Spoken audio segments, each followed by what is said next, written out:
Hello and welcome back to the channel. This is Ramiz and you're watching my lecture series. In today's session, we are talking about the seventh poem of Class 8 English, and the poem is entitled as Wrinkles. Before we move on to the recitation and explanation of the poem, let us briefly talk about what wrinkles are and who the poet is. Wrinkles literally mean small lines on one's face. Right? Face. When someone becomes older. Wrinkles हम literally कहते हैं जब इंसान बूढ़ा हो जाता है और उसके फेस पे स्पेशली लाइंस आ जाती हैं उस बुढ़ापे की वजह से, हम उनको wrinkles कहते हैं. Right? This is the literal meaning of the word wrinkles, right? And this poem is written by Arvind. Arvind is actually a translator. Arvind कौन है? Arvind translator है. इसने शिवनाथ की poems को translation किया है into English. Shivnath was the writer, he was the poet. वो लिखता था असली में डोगरी लैंग्वेज में. राइट तो उसकी अपनी लैंग्वेज जो थी वो थी Dogri language. Okay and he wrote this poem in Dogri language and its title in Dogri is झुरियां.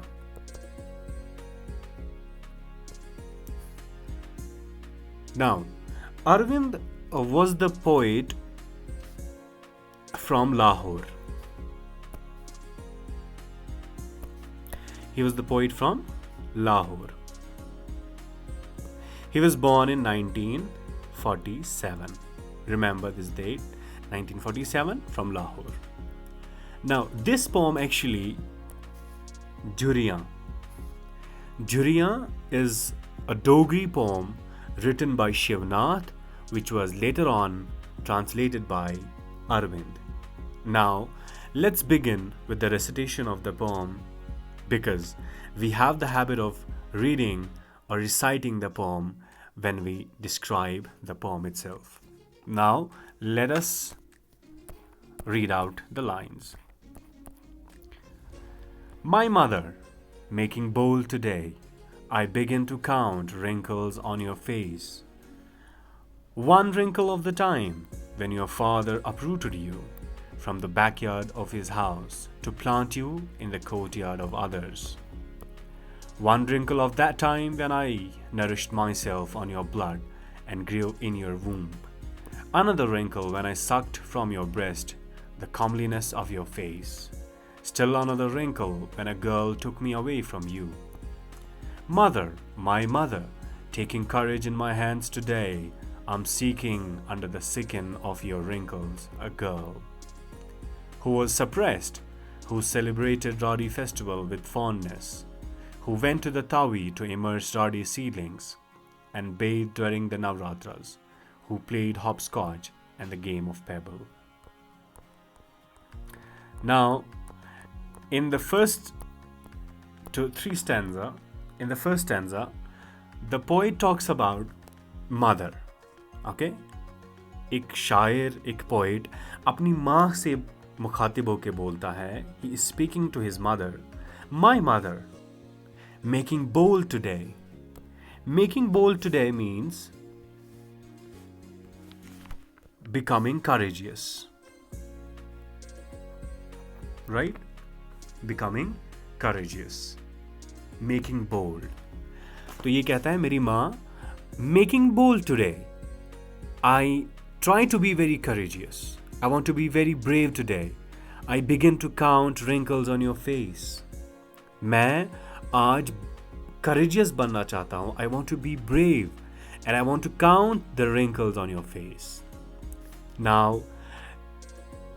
before some minutes we talked about the literal meaning of wrinkles. Now, let me tell you the figurative or the poetic meaning of wrinkles here in the poem.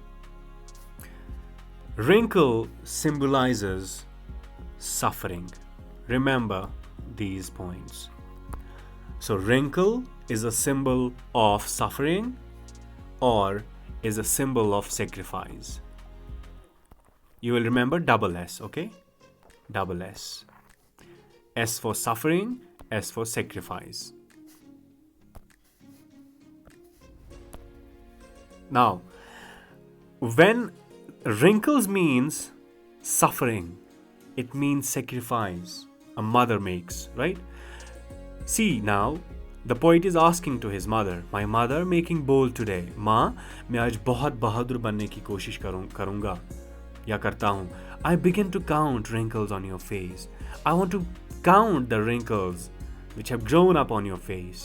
मैं आज गिनना चाहता हूँ कि आपके चेहरे पे wrinkles कितने हैं. Now you understood that this is not the literal wrinkle on the face. This is actually the sufferings, the sacrifices a mother has made for the children, right?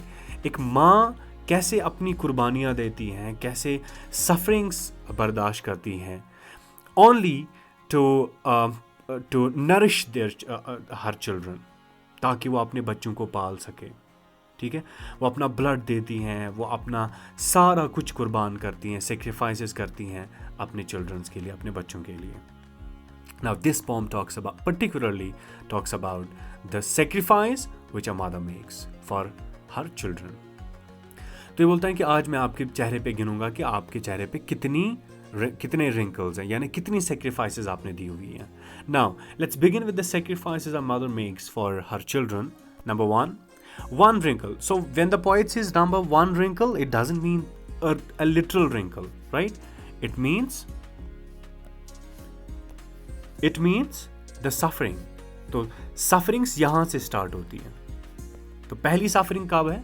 One wrinkle of the time when your father uprooted you. एक ऐसा sacrifice, एक पहला sacrifice आपके चेहरे पे, आपकी body पे या आपने दी तब जब आपके बाबा ने आपको अपने घर से आपको शादी करवाई, राइट? तो पहला सेक्रीफाइस जो मदर देती हैं वो ये होता है कि वो अपने घर को वहीं छोड़ के अपने नए इन लॉज के घर में जाती हैं. You know, this is not a joke when you से कि एक औरत अपना घर छोड़ के, अपने सिबलिंग्स, अपने पेरेंट्स, अपना एटमॉस्फेयर सारा कुछ छोड़ के वो एक नए घर में जहाँ पे उसका नया एटमॉस्फेयर होगा, नए मेंबर्स होंगे, इन लॉज होंगे, राइट? तो वहाँ कैसा वो फील कर. सो this is the very first sacrifice which a mother make. तो पहला सेक्रीफाइस जब इसके बाबा ने इसको अपने ही घर से पुल आउट करके, uproot, right? Uproot means taking out, right? Pulling out और रिमूविंग समथिंग. तो आपको अपने घर से निकलना पड़ा. ये एक पहला सेक्रीफाइस है जो माँ देती है. Okay, imagine if the boy is listening, imagine, could you leave your home for marriage? No. This is even we cannot imagine this. This is something beyond our thinking. तो ये सबसे बड़ी सेक्रीफाइस है कि माँ अपने घर को छोड़ती हैं, अपने भाइयों को, अपने पेरेंट्स को, जिनने पूरी जिंदगी उसको पाला होता है. तो यहाँ पे उसकी सेक्रीफाइसेस स्टार्ट होती हैं. Now let's move ahead. From the backyard of his house, घर के पिछले साइड से आपको निकाला गया, right? From the backyard of house. तो to plant you in the courtyard of others, आपको पीछे दरवाजे की, आपको घर के पीछे वाले साइड से, from the backyard of house आपको प्लांट किया गया, आपको भेजा गया. Okay, you were sent to the courtyard of others. आपको किसी के दूसरे के आंगन में भेजना पड़ा, आप दूसरे के सहन में गई, राइट? तो आपके बाबा ने आपको अपने ही घर से पिछले वाले दरवाजे से निकाला, फिर आपकी मैरिज हो गई, आप दूसरे घर में शिफ्ट हो गए, राइट? तो आपको as if you were a plant and you were planted in the courtyard of the other people, in laws home. Why the poet says backyard of house? Okay, because it shows father's concern. बाबा इतना परेशान होता है अपनी बेटी के लिए कि कैसे उसकी मैरिज हो जाए, कैसे वो सेटल हो जाए. ठीक है, तो इस बहुत ही ज़्यादा केयरफुलनेस दिखाता है बाबा, बहुत ही ज़्यादा एहतियात दिखाते हैं उसको दरवाजे के पीछे से. इट्स नॉट लाइक लिटरल कि दरवाजे के सच में दरवाजे के पीछे से निकाला. No, it's not like that. It means कि आपको अपने ही घर से निकलना पड़ा और दूसरे के घर में जाना पड़ा. Now one wrinkle of that time when I nourished myself on your blood and grew in your womb. एक और sacrifice आपने दिया, एक और. Now this is not the wrinkle doesn't mean wrinkle, right? Wrinkle here means the sacrifice. तो एक और sacrifice कब दिया आपने? Of that time when I nourished myself. This myself is actually poet. Okay? तो इसको कहते हैं एक और कुर्बानी आपने तब दी जब आपने मुझे पाला. When I nourished myself, जब मैंने अपने आप को पाला. Okay, see the style of saying.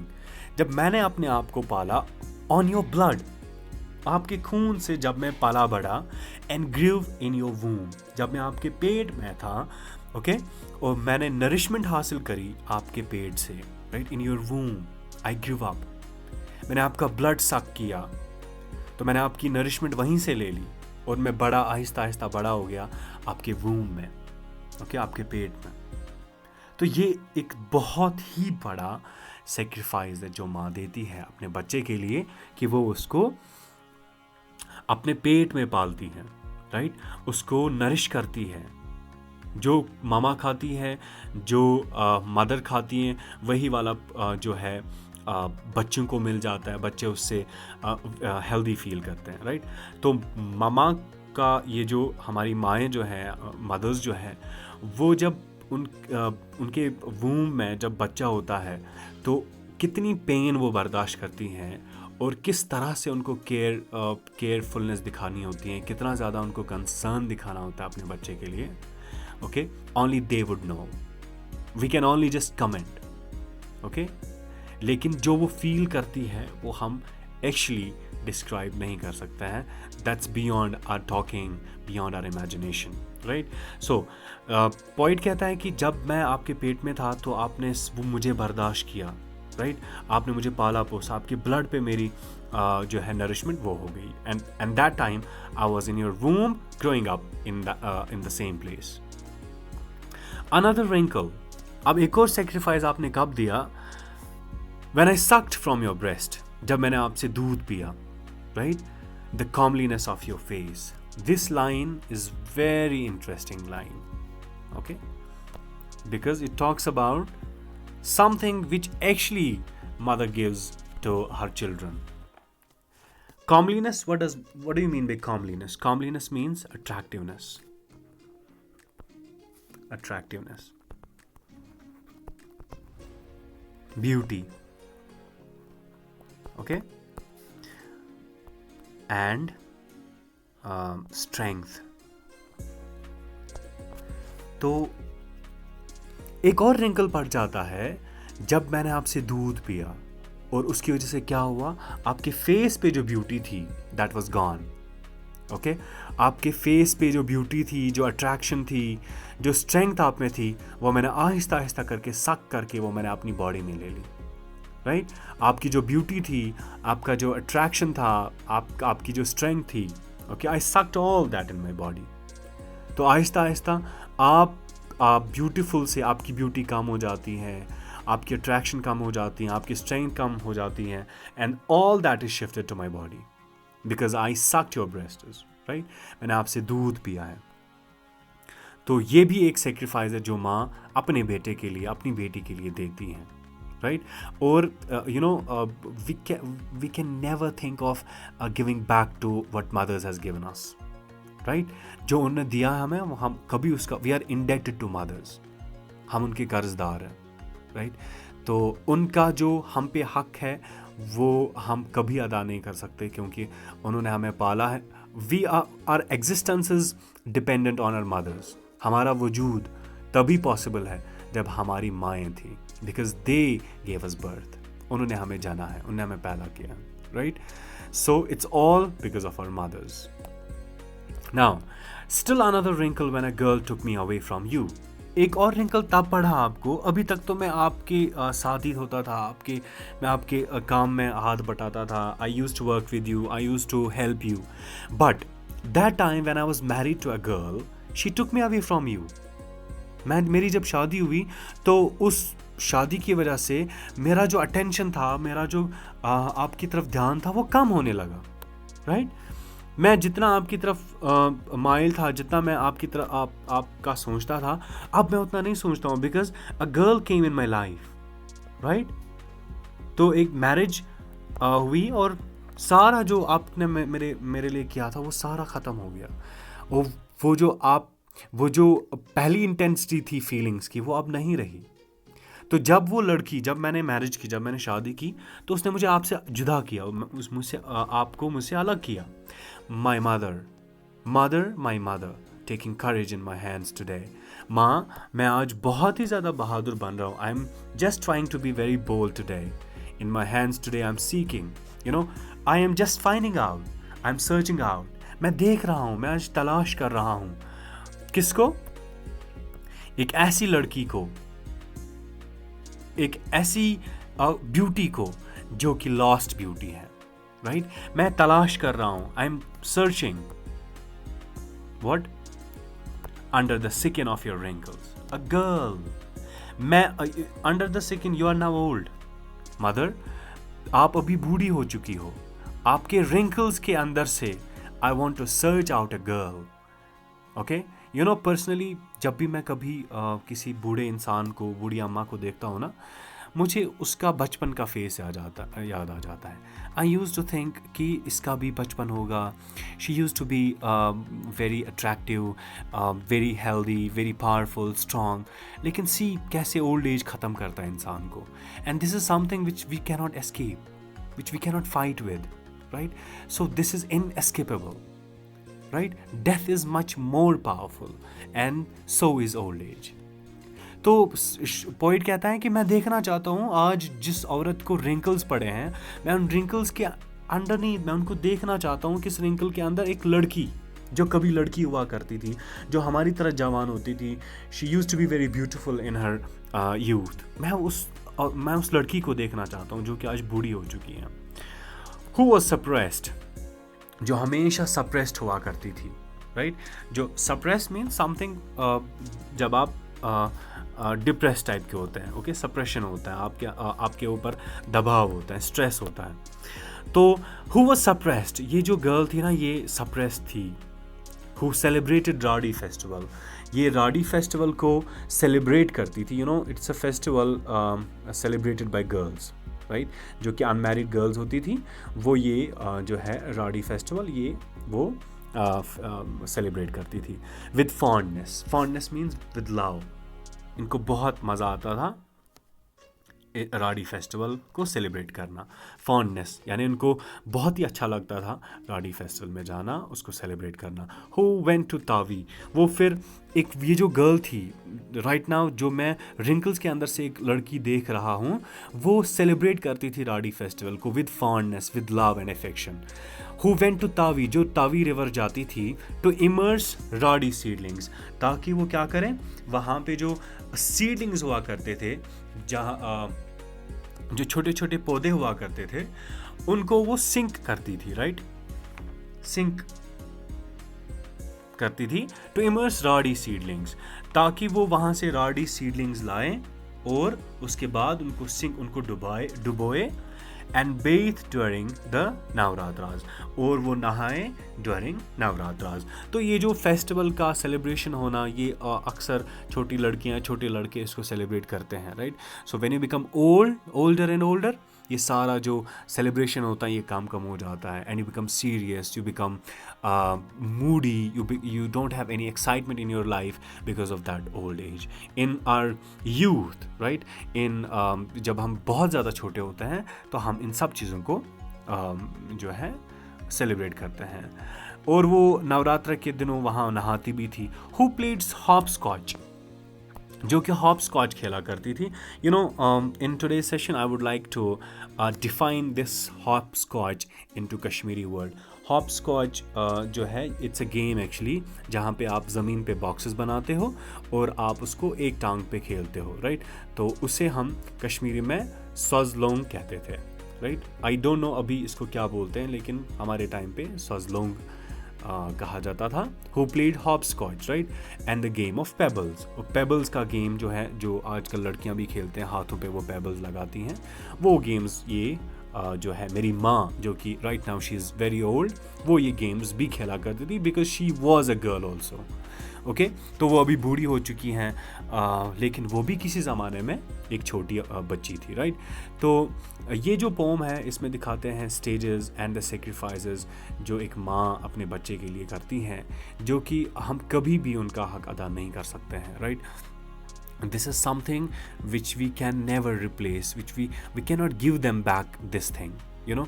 हम कुछ भी उनके लिए हम खिदमत करें उनकी, वो कभी उनका हम हक अदा नहीं कर सकते हैं, क्योंकि उन्होंने इतना हमारी लाइफ में किया होता है कि जो irreplaceable होता है, right. So this was all about the poem.